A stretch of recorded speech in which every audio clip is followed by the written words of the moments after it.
So hi friends, hi Kodaikanal. రెండవ రోజు కొడైకెనాల్లో మా యాత్ర ఎలా సాగిందో తెలుసుకునే ప్రయత్నం చేద్దాము. మేము కడుపు నిండా భోజనం చేసి కడుపు నిండా తిని దగ్గర 4 రోజులు అవుతుందన్నమాట. ఇదేంద్రా 4 రోజుల నుంచి తినకుండా ఎలా ఉన్నారు అనుకుంటున్నారా? బాగానే ఉన్నాము, బట్ మనం కాకపోతే ఎనర్జీ లెవెల్ అనేది మొత్తం లో లెవెల్ అని చెప్పొచ్చు అనమాట. 1.5 డే మాకు ట్రావెలింగ్ టైము. ట్రైన్లో మనం ఏమి ఎక్కువ తినలేము. సో మనకి నెక్స్ట్ డే కొడైకెనాల్ రావడము, కొడైకెనాల్ నుంచి ఇంకా డే 1 ఎక్స్ప్లోరింగ్ అలా చేయడం జరిగిపోయింది. ఇప్పుడు మీరు చూసినటువంటిది గవర్నమెంట్ రెస్టారెంట్ అంట. ఇక్కడ ఫుడ్ మాత్రం చాలా బాగుంటుందని చెప్పేసి చుట్టుపక్కల వాళ్ళు చెప్పారు. సో మనము వాళ్ళ మాట వీళ్ళ మాట ఎందుకు, మనం కూడా వెళ్ళి చూద్దామని చెప్పేసి అనుకున్నాము. కాకపోతే ఇక్కడ ఫుడ్ టైమింగ్స్ వచ్చేసి మార్నింగ్ టిఫిన్స్ ఉంటాయి, మనకి ఆఫ్టర్నూన్ లంచ్ కూడా ఉంటుందంట. మేము పొంగల్ ప్రిఫర్ చేసాము. అది ఎలా ఉంది తిని చెప్తా అనమాట మీకు ఎట్లా ఉంది ఏందనేది. అయితే పొంగల్తో పాటు మనకి గారె కూడా ఇస్తాడు. మనకి పొంగల్ కాంబినేషన్లో మనకి సాంబార్ ఇస్తాడు. ఆహా ఏమి రుచి అనరామై మరచి అనిపిస్తుంది అనమాట నాకైతే ఆ స్మెల్ చూస్తుంటేనే. సో తిందాము, తినేసి ఎలా ఉందో చూద్దాము. సో అలా పొంగల్ తిన్నాము, బాగుంది. ఇంకా మేము మళ్ళీ ఆఫ్టర్నూన్ తినే టైం వచ్చిందనమాట. So completely food blog friends ఇదంతా మనకి ఫర్ ది ఫస్ట్ టైం నేను నా ఛానల్లో ఫుడ్ ఎక్స్పెరిమెంట్ అనేది చేయడము. సో ఈ వీడియోకు ఎంతమందికి వెళ్ళినా కొంచెం ఫుడ్ అనేది కొడైకెనాల్లో బాగుంటుందని చెప్పేసి అర్థం అవ్వాలని చెప్పేసి నా ఇంటెన్షన్. ఇంకా మనం ఆఫ్టర్నూన్ కూడా ఫుడ్ కోసం వచ్చాము. పర్ పర్సన్కి మనకి 65 రూపీస్ అనమాట మీల్స్. రైస్ మాత్రం అదర్హో అని చెప్పొచ్చు, సూపరు.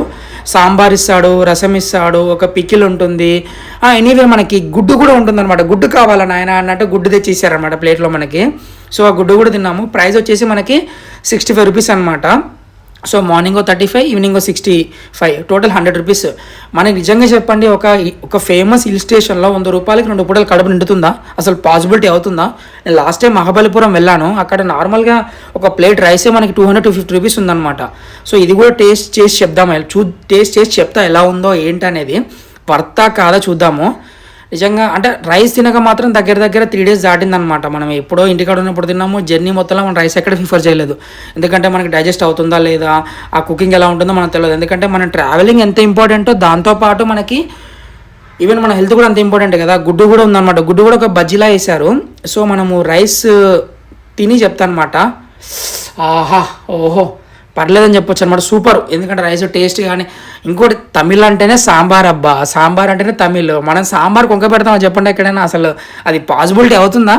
తమిళ్ ఏమంటారు, తమిళనాడులో మనోభావాలు దెబ్బతిన్నాం. అసలుకి వీడు తమిళనాడు వచ్చి మా సాంబార్ని బాగాలేదంటాడని చెప్పేసి ఫీల్ గారు. సో మన సాంబార్ని ఏం అనకూడదు అనమాట. సాంబార్ అంటే వాళ్ళ మనోభావాలు దెబ్బతింటాయి. సో సాంబార్ కూడా టేస్ట్ పర్లేదనమాట, బాగుంది. ఇంకా అలా తింటున్నాము. నేను తింటుంటే మాత్రం నాకు ఒక పక్క అసలు పెయిన్ అట్లుందంటే 2 డేస్ తర్వాత మంచిగా ఫుడ్ తిన్నాను అనమాట. అది కూడా అఫోర్డబుల్ ప్రైస్లో. మనకి ఇంత తక్కువలో మనకి ఫుడ్ వస్తుందా చెప్పండి? అసలు అది కూడా మనకి ఒక ఫేమస్ ప్లేస్లో కదా. మనం బయట రెస్టారెంట్లో తింటే మనకి ఫ్రైడ్ రైస్ 100 రూపాయలు ఉంది ఇక్కడ. సో మనకి ఫుడ్ 60 రూపాయలకి ఫుడ్, మళ్ళీ అన్లిమిటెడ్ రైస్ అంటే మనకి ఎట్లుంటుందని చెప్పండి? అది అసలు మన ఇమాజినేషన్కి అందాలన్నమాట. సో మీరు ఎప్పుడైనా కొడైకెనాల్ వెళితే కనుక ఈ మీరు ఏం చూసినా చూడకుండా నేను ఫీల్ కానబ్బా ఈ రెస్టారెంట్కి వెళ్ళి మాత్రం ఫుడ్ తినకపోతే మాత్రం నేను ఫీల్ అవుతాను. ఎందుకంటే మన తెలుగు వాళ్ళు వెళ్ళి మనం అక్కడ హ్యాపీగా ఉండాలని చెప్పేది నా ఇంటెన్షన్ అనమాట. మీరు ఎప్పుడైనా వెళ్తే కనుక ఈ ప్లేస్లో ఇక్కడ రెస్టారెంట్లో ఫుడ్ టేస్ట్ చేసి నాకు చెప్పండి. మీరు బాగాలేదంటే కనుక నేను ఇంకేం చేయలేను, ఎందుకంటే అంత బాగుంటుంది. సో మనము ఎక్కడికి వెళ్ళినా ట్రావెల్లో ఏమవుతుందంటే మనకి ఫుడ్ ఇంపార్టెంట్ కదా. సో ఆఫ్టర్నూన్ లంచ్ కడుపుండా తిన్న తర్వాత ఇంకా నైట్ టైం అయిపోయింది అనమాట మనకి. సో నైట్ ఏం చేసామంటే మేము నాన్ వెజ్ అనేది మనకి ప్రిఫర్ చేద్దాం అనుకున్నాం, ఎందుకంటే మనకి ముక్కలేంది ముద్ద దిగదనమాట. మనం ప్రాపర్లీ నాన్ వెజిటేరియన్. మనకి వారంలో 4 సార్లు మనకు ముద్ద దిగదనమాట, మనకి ముక్క అనేది లేనిది. సో ఇక్కడ కూడా ఏం చేసామంటే అలానే ఒక 5-6 రెస్టారెంట్లు తిరిగామన్నమాట. మొత్తం కొడైకెనాల్ మొత్తం తిరిగి చూసాము ఎట్లా ఉండి ఏందని చెప్పేసి. సో మనకి ఎక్కడికి వెళ్ళా కానీ మాకు సాటిస్ఫై అవ్వలేదు. ఒక రెస్టారెంట్కి వెళ్ళాము. సో అక్కడ రైస్ చేయించుకున్నాము. కాకపోతే ఇక్కడ ఏ రైస్ మనకి వీళ్ళు కుకింగ్లో మాత్రం ఆయిల్ మాత్రం విపరీతంగా వాడతారు మనతో కంపేర్ చేసుకుంటే. వారు నాన్న అంత ఆయిల్ ఎక్కడ అసలుకి 2 రోజులు ఉండాలి ఇంక ఇక్కడ మేము అడ్డం పడతామని చెప్పేసి మనం రిక్వెస్ట్ చేసామంటే వేరే వాళ్ళు రిక్వెస్ట్ చేసాము. ఆ రిక్వెస్ట్ చేస్తే పాపం తను కూడా మంచిగా జెన్యున్గా చేసి ఇచ్చాడు. సో ఇప్పుడు అది టేస్ట్ చేయబోతున్నాను అనమాట. టేస్ట్ చేసి ఎలా ఉందో మీతో నేను షేర్ చేసుకోబోతున్నాను. ఫ్రైడ్ రైస్ ఆహా ఓహో అదర్హో అని చెప్పొచ్చు అనమాట. ఎందుకంటే పర్లేదు, పెట్టిన 100 రూపాయల ప్రైజ్కి మాత్రం సాటిస్ఫై అని చెప్పొచ్చు అనమాట. బాగుందనమాట. ఎందుకంటే మనకి సాల్ట్ కానీ మనం ఏమంటారు అని ఎవ్రీథింగ్ మనం దగ్గరుండి అన్న కొంచెం ఇలా అలా అని చెప్పి చేయించుకున్నాం. తను కూడా ఓపికతో చేసి ఇచ్చాడు. బాగుంది, చాలా బాగుందని చెప్పొచ్చు.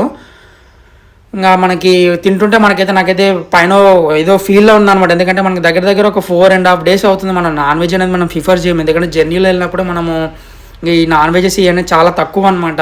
సో నా ఎనర్జీకి సీక్రెట్ కూడా అదే. ఎందుకంటే ఎంత తక్కువ తింటే అంత హ్యాపీగా ఉంటాం మనం కడుపు నుండి తిన్నాం అనుకో. సో మనం ఎక్కువ ఎంజాయ్ చేయలేము. మన మోటివే ఎంజాయ్. మనం ఫుడ్ అంటే ఇంటికి వచ్చి తినొచ్చు కదా. సో అట్లా అనమాట. టేస్ట్ మాత్రం బాగుంది, మనకి సాటిస్ఫై అని చెప్పొచ్చు. నాకు మంచిగా ఆయిల్ తక్కువ, స్పైసెస్ మీడియం స్పైసెస్. నేను అనుకున్న దానికి చేపించుకున్న దానికి 100% దగ్గర మ్యాచ్ అయిందనమాట. ఇంకొకటి మెయిన్ థింగ్ ఏంటంటే మనకి ఇక్కడ ఏది ఇచ్చినా కానీ నేను ఇంతకుముందు వీడియోలో కూడా చెప్పి అరిటాకులు ఇస్తాడనమాట. అసలు ఏంద్రా నాయన, నిజంగా నేను మన తెలంగాణ ఆంధ్రాలో చాలా తక్కువ చూస్తాం మన అరిటాకులు అనేది. మన తెలంగాణలో అసలు చాలా రేరు, మన ఆంధ్రాలోనే కొద్ది గొప్ప ఉంటుంది. కానీ ఏ ఫుడ్ అయినా అరిటాకులు ఇస్తున్నారు వీళ్ళు. అసలు నేను ఈ స్టైల్కి నేను ఫిదా అయిపోయాను అనమాట. ఇదేంటి వీడు ఇట్లా అంటున్నాడు అనుకుంటున్నారా? మన ఫస్ట్ కల్చర్ అసలు ఇది. ఇప్పుడున్న కల్చర్లో అంతా ఇసరాకులు అవి తోటకూర వాడుతున్నాం తప్ప మన ఎంత కుకింగ్ ఫుడ్, హెవీ ఫుడ్ అయినా, ఎంత ఆయిల్ ఫుడ్ అయినా అరిటాకులు తింటే అరిటాకు అనేది అబ్జర్వ్ చేస్తుంది అనమాట, ఆయిల్ ఎక్కువ ఉన్నా కానీ. సో మనం తర్వాత దానివల్ల మనకి ఏంటంటే సైడ్ ఎఫెక్ట్స్ చాలా తక్కువ ఉంటాయి. సో మనం అది ఎక్కడ వేసా కానీ ఫ్రెండ్లీ తొందరగా మనకి నేచర్లో డిజాల్వ్ అయిపోతుంది అనమాట. సో నా పక్కనున్న బ్రో కూడా మనకి నూడిల్స్ చేయించుకున్నాడు. సో మనోని డిస్టర్బ్ చేయదలుచుకోలేదు. ఎట్లా ఉంది భయ్యా, హాయ్ తిన్నావా? సో మనోడు కూడా రివ్యూ ఇచ్చాడనమాట, బాగుందని చెప్పాడు. నేనేమో బిర్యానీ తెచ్చుకున్నాను, మనోడే నూడిల్స్ తీసుకున్నాడు. సో సరే ఇంకా మనోడిని డిస్టర్బ్ చేయడం ఎందుకు ఇంకా. కానీ మనోడు తింటున్నాడు కదా పాపం. మనోడు కూడా బాగా టైడ్ అయి ఉన్నాడు అనమాట నాకన్నా ఎక్కువ. ఎందుకంటే నా కోసం వచ్చాడు, సో నాతో పాటే ఉన్నాడు. ఇంకా మనోడు ఇంక అంతకుమించి నేను చెప్పలేను. సరే భయ్య క్యారీ అని నువ్వు తినేసేయి, నువ్వు తిన్న తర్వాత నేను మాట్లాడదాం. సో అలా తిన్నాం కదా. తిన్నాక ఇంకా మనకేంటంటే మనం ఈ ట్రావెల్లో 3 పూటల భోజనం చేసాం అబ్బా. సెకండ్ డే మాత్రము ఇది మాత్రం మెమరీస్ అని చెప్పొచ్చు. ఇంకొక 2 days మనం ఇంకా ఫుడ్ లేకుండా మనం సర్వే అవ్వచ్చు. సో ఫ్రెండ్స్, ఈ వీడియో మీకు నచ్చితే కనుక లైక్ చేయండి, షేర్ చేయండి. ఎవరైనా కొత్తగా వచ్చిన వాళ్ళు ఈ వీడియో చూస్తుంటే కనుక సబ్స్క్రైబ్ చేసుకోవడం మాత్రం మర్చిపోకండి. Thanks for watching. నేను మీ ఆకాష్ నేచర్ ట్రావెలర్. నెక్స్ట్ వీడియోలో మరొక ఇంట్రెస్టింగ్ వీడియోతో మీ ముందుకు